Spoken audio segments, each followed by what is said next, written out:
Welcome to another episode of China Update, where I provide you guys with the most up-to-date political, economic, and geostrategic analysis on the world's number 2 economy. My name is Tony.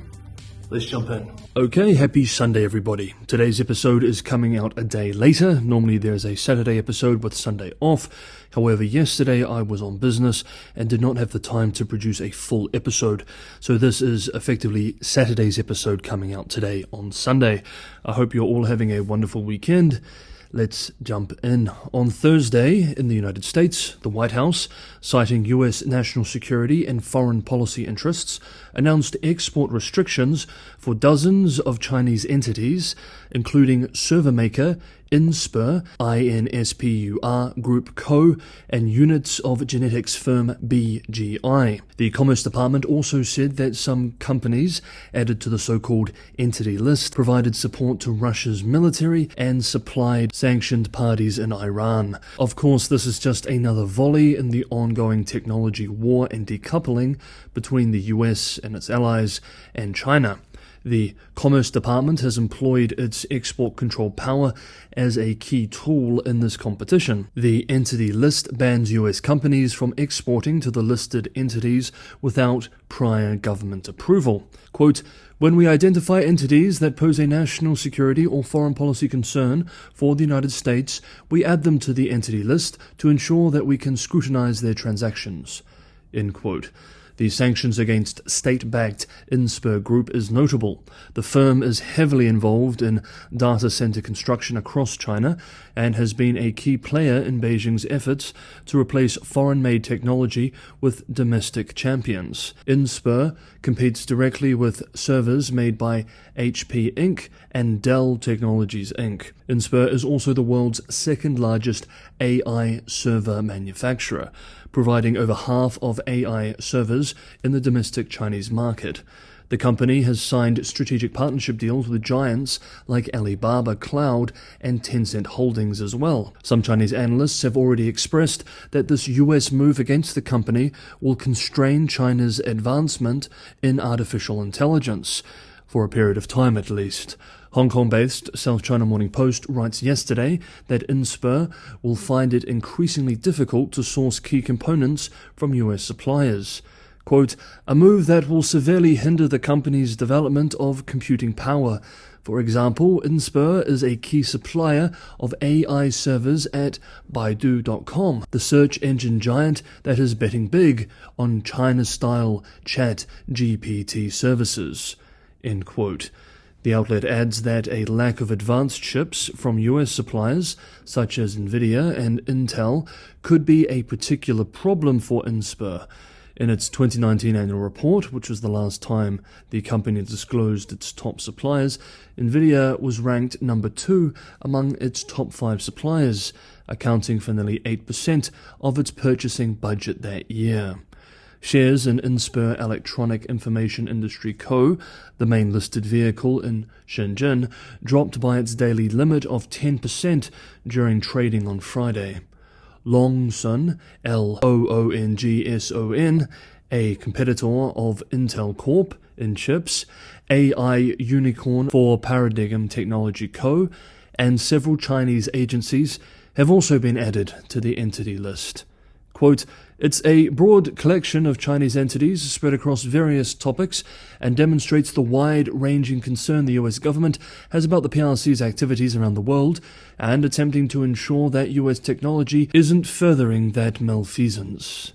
End quote. The People's Republic of China Ministry of Commerce called these recent restrictions from the US, quote, "economic bullying," end quote, which, quote, "undermines global supply chains," end quote. Some Chinese commentators have accused Washington of using national security as an excuse for what are essentially mercantile policies designed to hobble potential competitors in China. Quote, "Inspur is a very important server company for us. The US is trying to contain China's rise in computing power." End quote. Of course, Western and Asian commentators have also made the same complaint for years about Beijing's restrictions against foreign technology and software companies in the name of national security. Hey guys, if you're enjoying today's episode, don't forget to hit that like button. And as always, anyone who can go that extra mile and help me keep the channel sustainable, Patreon and Buy Me a Coffee links are in the description below. I rely primarily on these methods of support from the community here on China Update to keep the channel going. As always, thank you so much everybody for the ongoing support. Okay, let's continue with the technology war. On Thursday, Chinese Vice Premier Liu He chaired a symposium on the domestic semiconductor industry.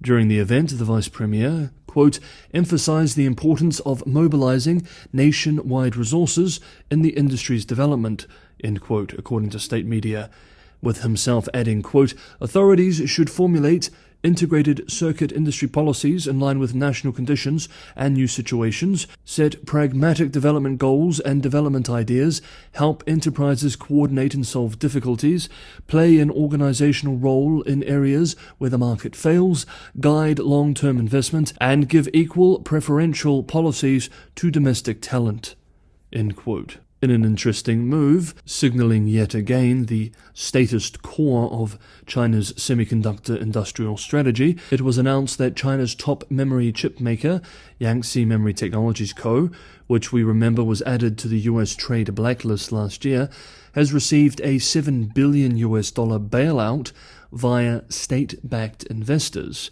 This bailout has come as a bit of a surprise to some commentators, as YMTC had been considered by some a zombie firm, and if so, a $7 billion injection is a curious decision. Semiconductors is one of the main fronts in this technological competition between the US and China, and we will continue to follow it and the wider competition as we move into 2022. Next up, from the tech war to the ideological and narrative war, as we have explored in previous videos, Beijing does believe that it is in an ideological struggle with the West, generally, and the US specifically. This is also an ongoing story which we will examine and update ourselves with from time to time. For today, let's look at a few extracts from a series of interviews with Professor Chen Kaihe, Vice Dean of the School of Journalism and Communication at China's prestigious Peking University, which were published by state-run Guangming Daily. The influential academic discusses how China should better deal with, quote, the deepening ideological struggle with the West, end quote. Chen also discusses how China should, quote, better tell its story overseas, end quote. As we examine these comments, we are aware of the political context. The 20th National Party Congress emphasized the, quote, strengthening of international communication capacity building, comprehensively improving the effectiveness of international communication, and forming international discourse power commensurate with our national comprehensive strength and international status, end quote. As we go through Professor Chen's comments too, it gives us a good idea of the worldview of many Beijing elites and what these elites present domestically. Quote, I think in general, the West, especially the developed capitalist countries represented by the United States, attack the focus of our country's system and always attach negative labels to our system. In this regard, we argue based on reason and resolutely oppose it. General Secretary Xi Jinping also mentioned at the Bali meeting in Indonesia with President Biden that freedom, democracy, and human rights are the common pursuit of humanity. But there is not only one model. The so-called democracy versus authoritarianism is not a feature of the world today, and it is not in line with the trend of the times. We advocate seeking common ground while reserving differences, but the stance of American politicians and mainstream media on this ideological aspect is very clear, and their core attack on us is an attack on our system from various levels, end quote. In another piece, Chen writes about his view of how English speakers think and how China should try to communicate with them. Quote, when telling China's stories, we need to take into account these differences in cultures. For example, in terms of thinking styles, Chinese people are more accustomed to holistic and comprehensive thinking, while people in English-speaking countries are more accustomed to analytical and partial thinking, and they are more likely to accept stories with a smaller starting point, When we tell China stories, we need to have a comprehensive and macroscopic perspective in guiding our thinking, but the focus needs to be specific and able to revolve around a specific person, village, river, and so on, starting from small stories to connect with the thinking habits and acceptance habits of foreign audiences. End quote. Okay, that is today's episode of China Update. Thank you so much everybody for watching. Have a wonderful Sunday, and I will see you all for a new week tomorrow.